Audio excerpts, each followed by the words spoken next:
All right, for our second hour this morning, let's just do more of the same.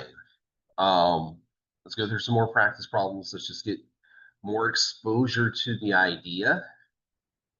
And I promise you that as we do more and more of this, it's going to feel less foreign and difficult and more, we'll get the hang of it. Okay, so in this scenario, we've got carbon monoxide reacting with water to make carbon dioxide and hydrogen gas. This is actually a very common fixing process that takes place in places like coal-fired power plants to turn the carbon monoxide into carbon dioxide, which is a lot safer. It's a process that's called steam fixing.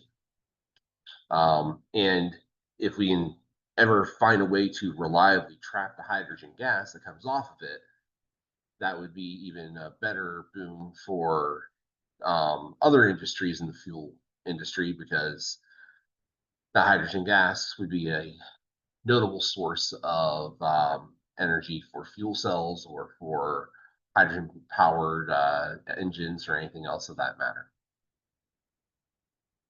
So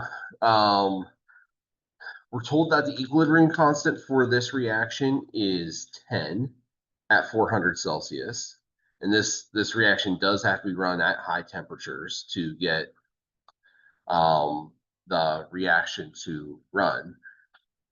What we want to know is, what is the partial pressure of hydrogen at equilibrium? So this is going to go along the same lines as a number of other kinds of reactions that we've done where we're trying to figure out something about the equilibrium. So we need to set up an ice table here. We are told initially that we have 2 atmospheres of carbon monoxide, 2 atmospheres of steam, and we are giving no information, so we can assume that there is none of the carbon dioxide or the hydrogen.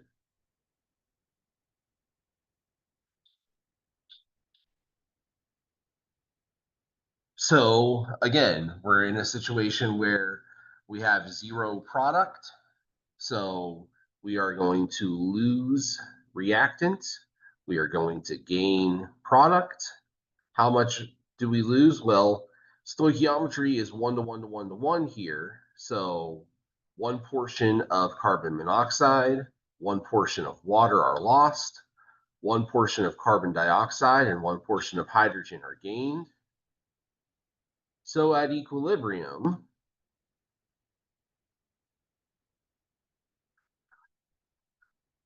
the concentrations of carbon monoxide and water are going to be 2 minus X.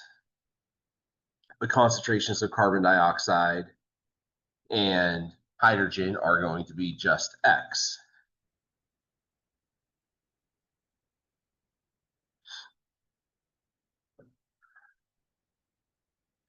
And so what we're going to do is we're going to set up our equilibrium expression. So this is a Kp, so it's going to be the pressure of CO2 multiplied by the pressure of hydrogen divided by the pressure of carbon monoxide and the pressure of water.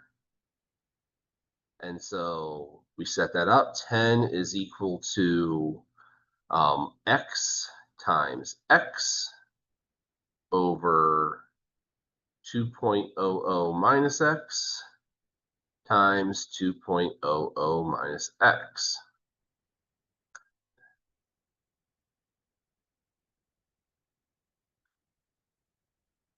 Now, before we go crazy into getting into the quadratic equation and solving the quadratic, I want you to look at something here. We have a situation where we've got a lot of symmetry. My reactants were all the same concentration or the same pressure. My products are the same pressure. I can actually change, I can rewrite this expression as x squared over 2 minus x squared. Now, why is that important? Well, in this case, it's going to make it a lot easier to do the actual calculation work. I don't need the quadratic equation. I have a square in the numerator and a square in the denominator and a number that I can easily take the square root of on the other side. So that's what I'm going to do. I'm going to take a square root of the entire thing.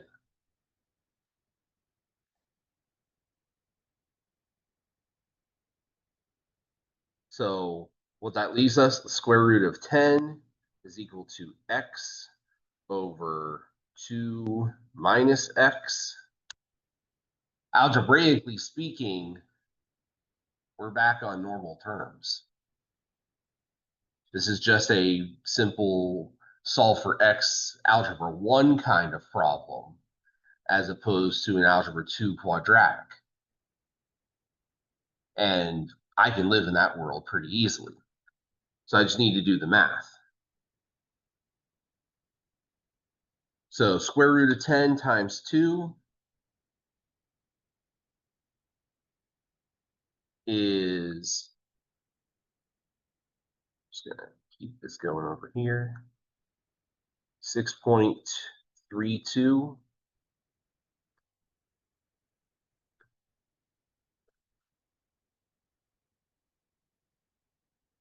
minus square root of 10 is 3.16. X is equal to x. We combine our like terms, 6.32 is equal to 4.16x.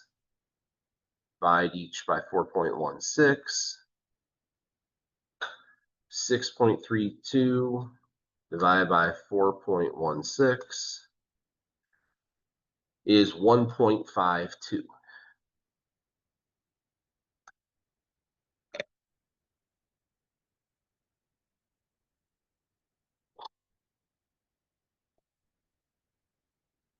Now, the question in particular is asking about the equilibrium pressure of hydrogen.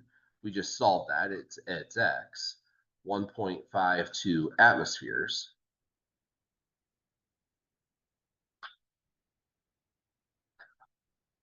But we could easily apply the math and find the equilibrium partial pressures for any of these reaction species. So for carbon dioxide, it's x, 1.52 atmospheres. Substituting 1.52 into these, we would get 0.48 atmospheres for the carbon monoxide, 0.48 atmospheres for the water vapor.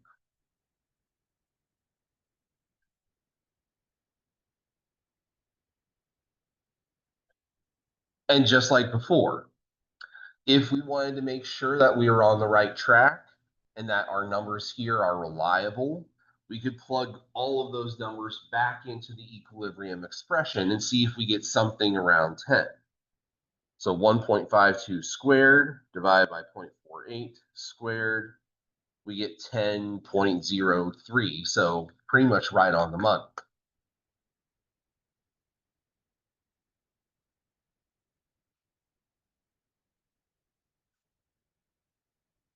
So to answer the question, the pressure of hydrogen at equilibrium is 1.52 atmospheres.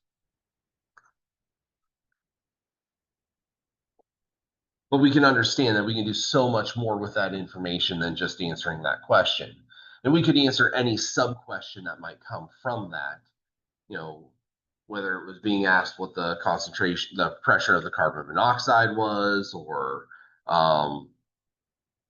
how much things changed. There'd be a lot of directions that we could go.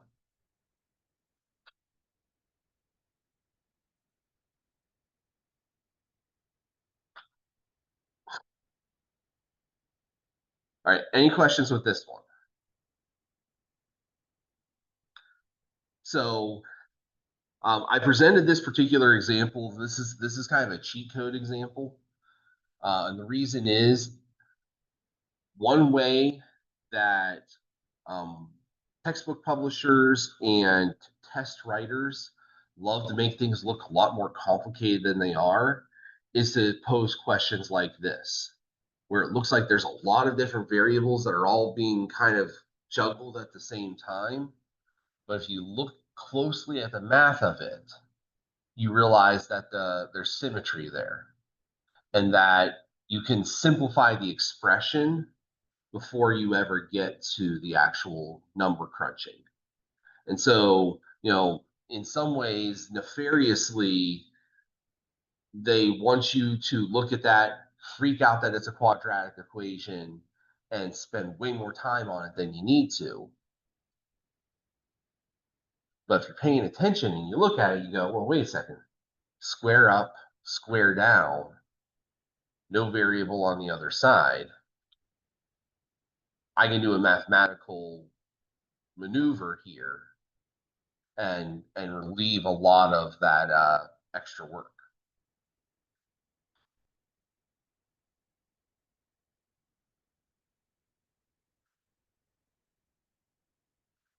All right, similar kind of question for you here today.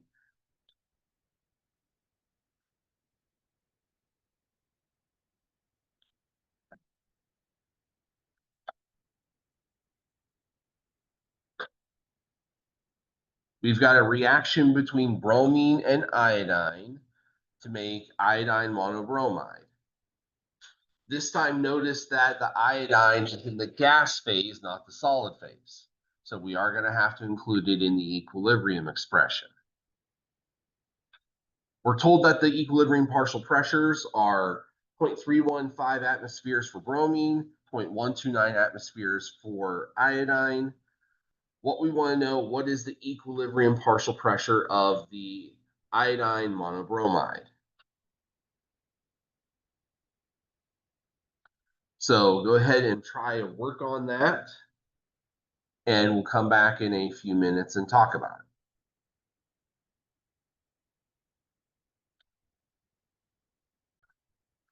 it. All right, this problem is actually very, very out of place for what we've been doing. So this is actually a problem that's more like something we would have done at the beginning of this chapter, not now. So my apologies for the confusion. So our KP value here is 322.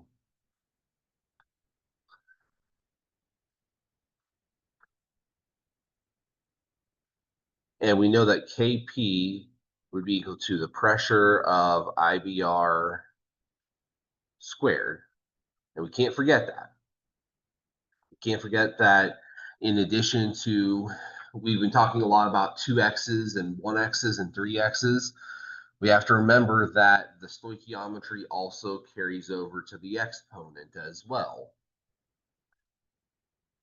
So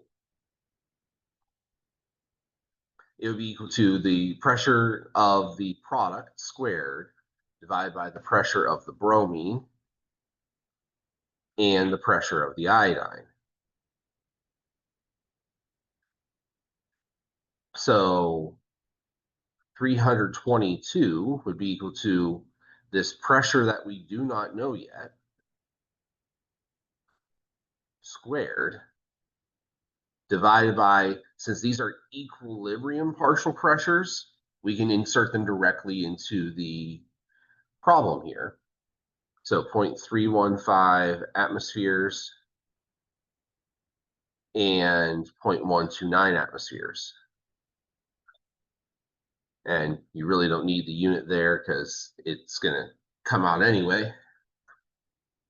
So isolating that, 322 times 0.315 multiplied by 0.129, we get that 13.1 is equal to this partial pressure squared. I take the square root of both sides, 3.62 atmospheres becomes that missing pressure.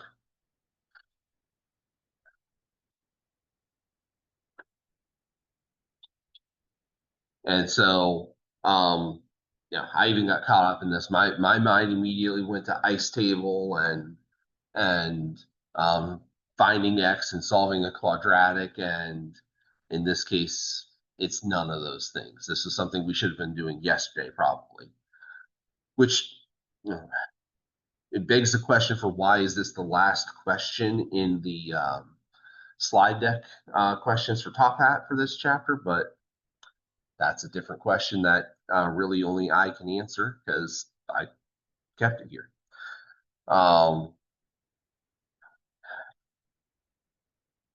So we've been dancing around one issue, and it's actually the issue I accused you of doing. And it's this idea. We've made mention of the idea that it sometimes is okay to assume that the change in concentration is not going to change. It's not going to be effectively enough to notice or care about. And we've seen some examples where this was the case.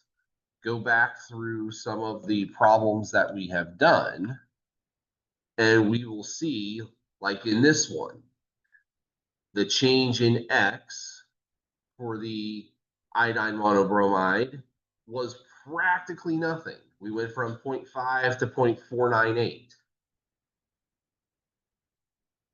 In this one, the change was practically nothing. 6.4 times 10 to the negative fourth. So we've seen examples where the change in X, or the change in the initial concentration, hasn't amounted to much of anything. And the reason that we care about this is twofold. First of all, we're moving tomorrow from equilibria just of any old thing to equilibria of acids and bases. And what we're going to find is that when we start looking at weak acids and weak bases, these equilibrium constants in a lot of cases are going to be pretty small. And when we move in the next chapter to talking about things like the solubility product for insoluble salts, or looking at acids and bases from a buffering standpoint, what we're going to see in those cases is that the equilibrium constants are relatively small. And so the question becomes important. When is it okay to ignore the minute change of concentration or the minute change of pressure in an equilibrium system? And this brings us to something called the 5% rule, or the 5% approximation. How we calculate it is this. If our value of K is less than 5% of the initial concentration or the initial partial pressure of whatever species it is that we are starting with, doesn't matter if it's a reactant or a product. But we generally tend to focus on reactants in this case, with good reason. In those cases, it is valid to assume that the change is going to be negligible for any non-zero initial concentration.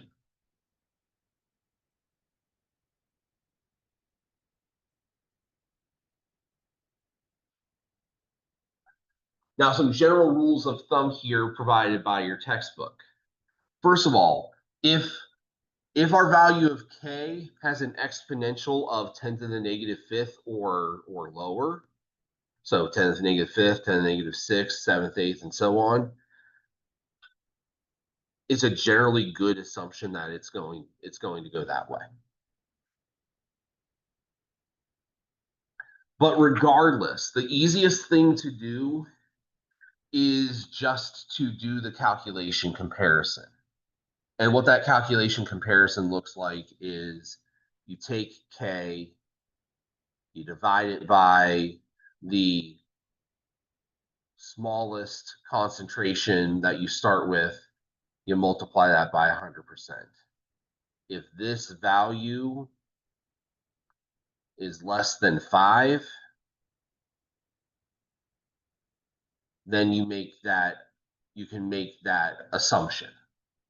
If the value is near or greater than 5, then you're going to have to solve the ice table more directly using the quadratic formula or whatever.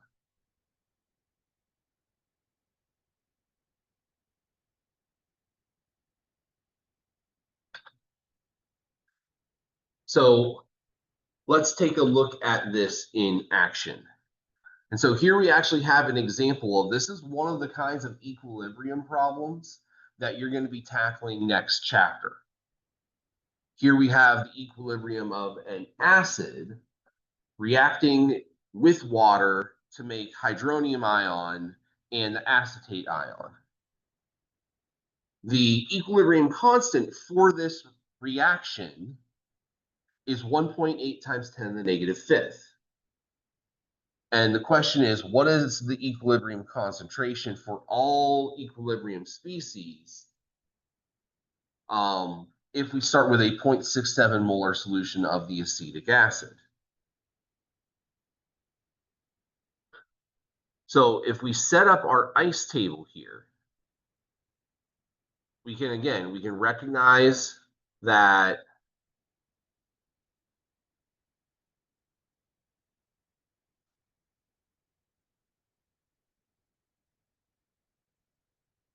our water is a pure liquid here, so we have no changes in that whatsoever. I'm just drawing a bar here to separate the reactants and products just so that we don't get them confused. Our initial concentration of the acetic acid was 0.67 molar. Our initial concentrations of the hydronium and the acetate were 0.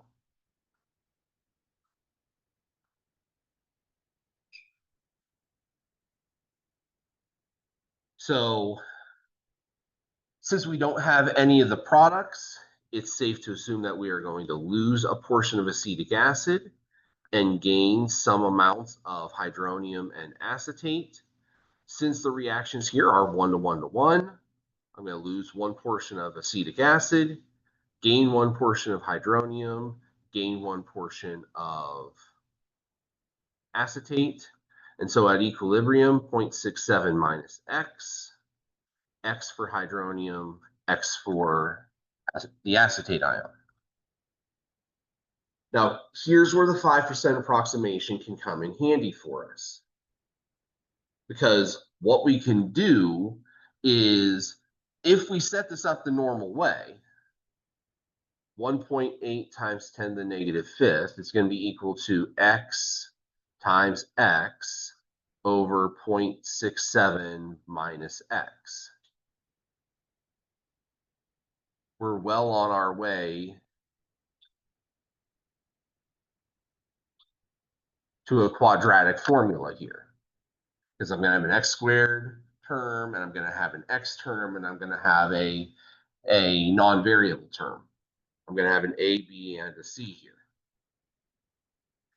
But let's take a look at the 5% rule. If the 5% rule allows us to ignore this minus X here, then I no longer need to solve the quadratic. I just need to solve for X out of an X squared term. That's going to make my life infinitely easier. So 5% rule, K is 1.8 times 10 to the negative fifth. Divide that by the concentration, 0.67 times 100%. And what do I get?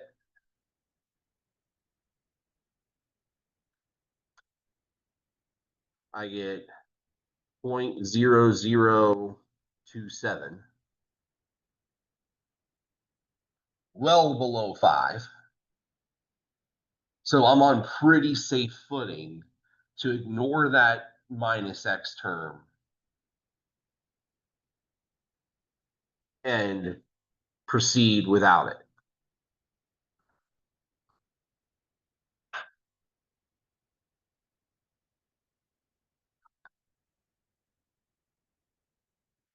And so now, rewriting my expression, 1.8 times 10 to the negative fifth is equal to x squared over 0.67.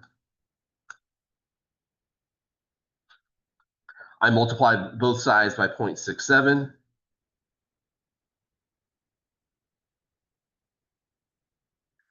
I get 1.206 times 10 to the negative fifth is equal to x squared. I take the square root of both sides.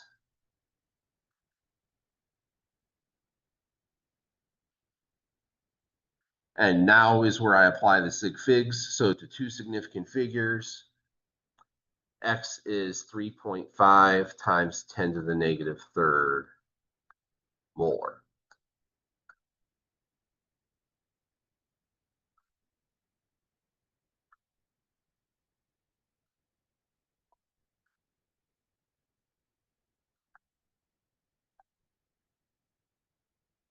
To answer the question, the concentration of hydronium would be x, so 3.5 times 10 to the negative third molar.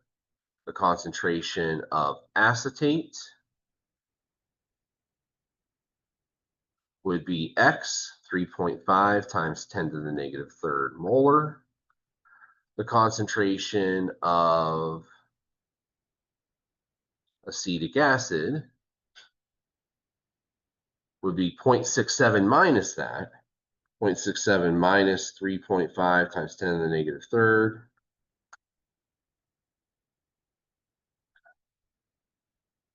which would be 0.6665, which to two significant figures comes back up to 0.67 molar.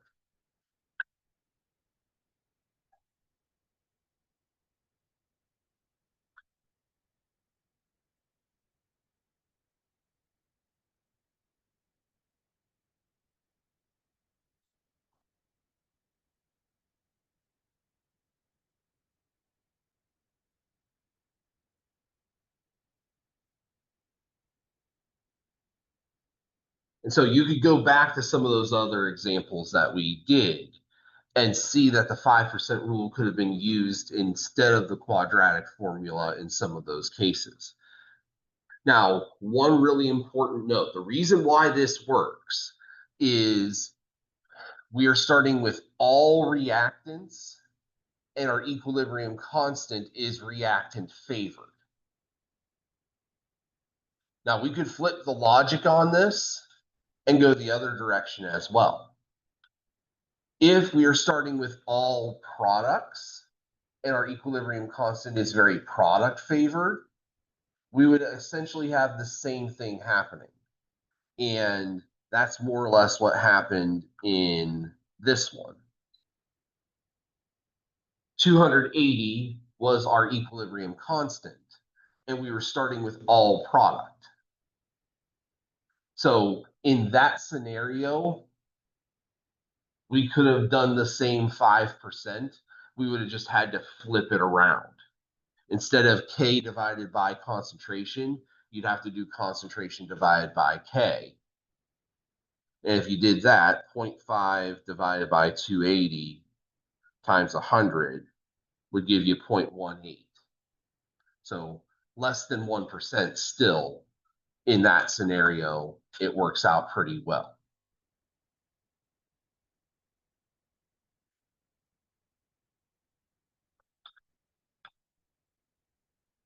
All right, this is our last exercise in the chapter. So go ahead and try this one yourself. Take note, we are being given moles and volume here. So you're going to have to calculate molarity first, then go from there. But we have 5 moles of nitrogen gas mixing with 8.6 moles of oxygen gas in a 10-liter tank. The two gases react to form nitric oxide, nitrogen monoxide gas. What are the equilibrium concentrations in each substance?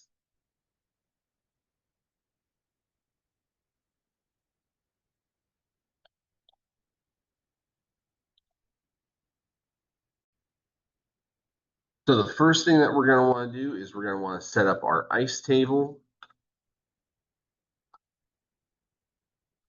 And we need to do the calculations for the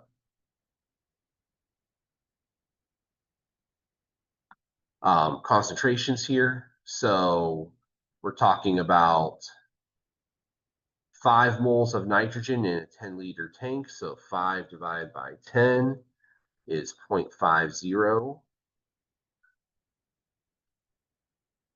And for oxygen, 8.6 divided by 10 would be 0.86. And we have no nitrogen monoxide initially.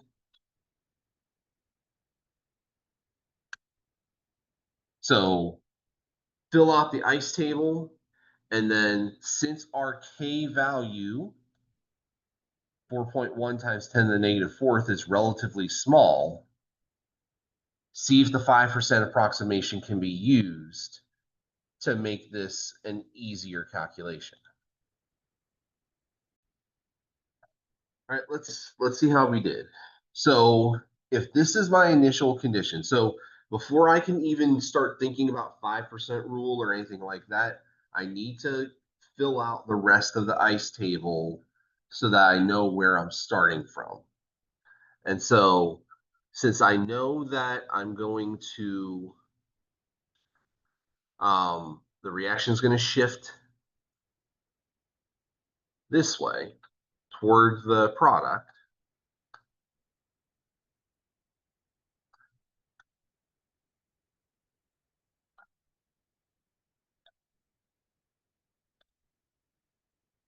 since I know it's going to go this way, I know that I'm gaining nitrogen monoxide, in particular 2 portions of it, and I'm going to be losing 1 portion of nitrogen and 1 portion of oxygen.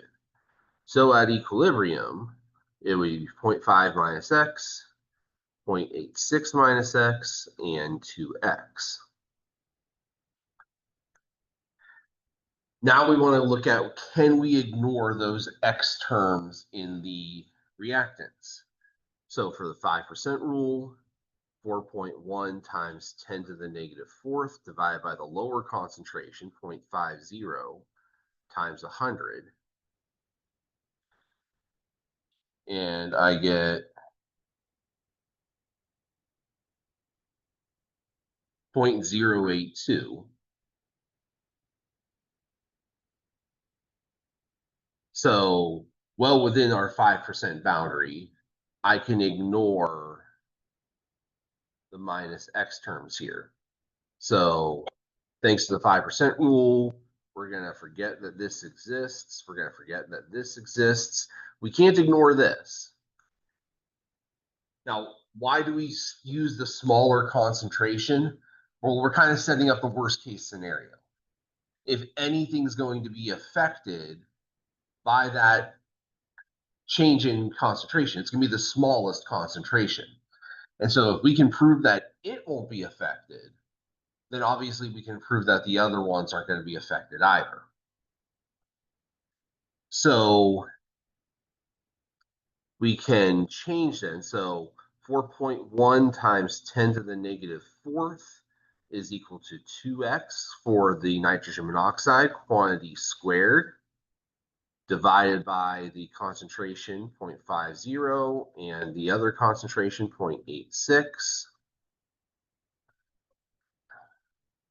If I multiply both sides by that denominator, 4.1 times 10 to the negative fourth times a half times 0.86, I get 1.763 times 10 to the negative fourth. 2x quantity squared is going to be 4x squared. And so if I divide each side by 4,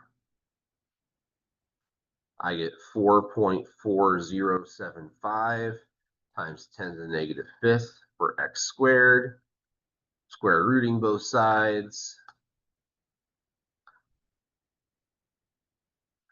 And now we apply significant figures. So it's 2 sig figs, 6.6 times 10 to the negative third.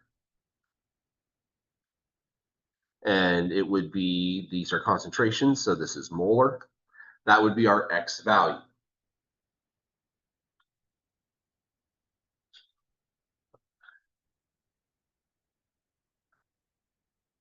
So we take that back to our equilibrium table.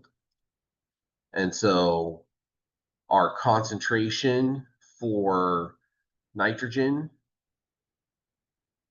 would be 0.5 minus that. So 0.5 minus 6.6 times 10 to the negative third to two significant figures. This is 0.49 molar. So did it change?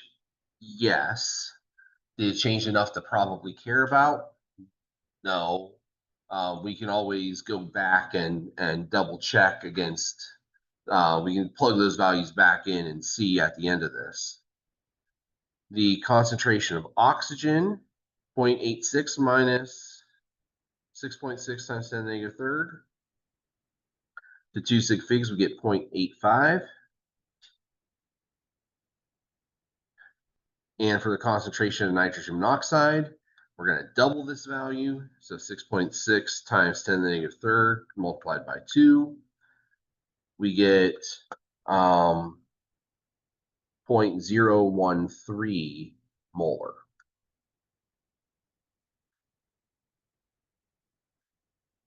Now, again, we could back these in. So 0.013 squared divided by 0.49 divided by 0.85. We would get to two significant figures, 4.1 times 10 to the negative fourth.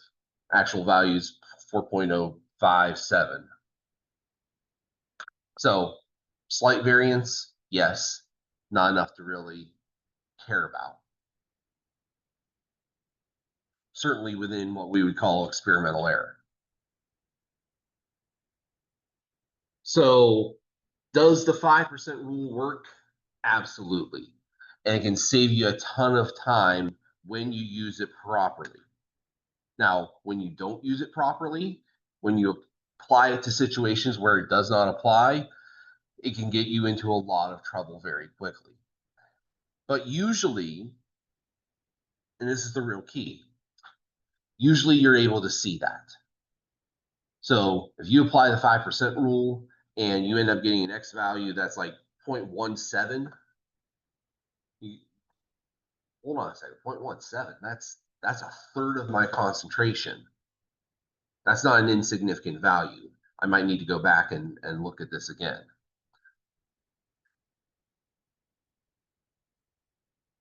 But it is a good exercise and it does save you a lot of time. And believe me, not tomorrow, because tomorrow is more of a let's get caught up to speed on all of our terminology for acids and bases. But once we start doing acid-base equilibria next week, we're going to use the 5% rule a lot, especially for those weak acids and bases where they're super weak. And they've got values like 10 to the negative eighth, 10 to the negative 10th kinds of things. All right, any questions before we close this up for the day?